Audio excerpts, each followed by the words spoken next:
պարտադիր ապահովագրական համակարգ։ Ինքը պարտադիր է նրանով, որ 200,000 եւ ավել աշխատավարձ ստացող ցանկացած աշխատող, ովքեր որ գրանցված աշխատողներ են եւ սոցվճարներ են անում, նրանք պարտավոր են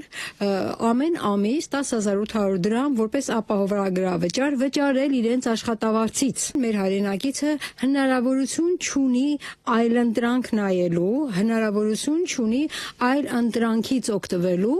եթե իհարկե քաղաքացին պատրաստ չէ եւ այդ 10,800 ապահովագրավճարը, որը պարտադիր է վճարել, եւ լրացուցիչ որևէ մասնավոր ապահովագրական ընկերության հետ պայմանագիր կնքել։ Այսինքն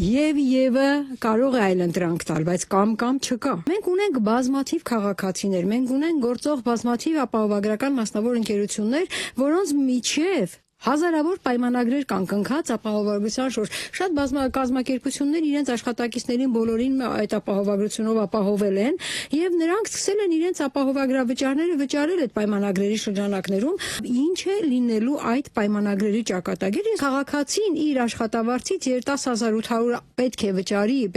պարտադիր ապահովագրական վճարին եւ նա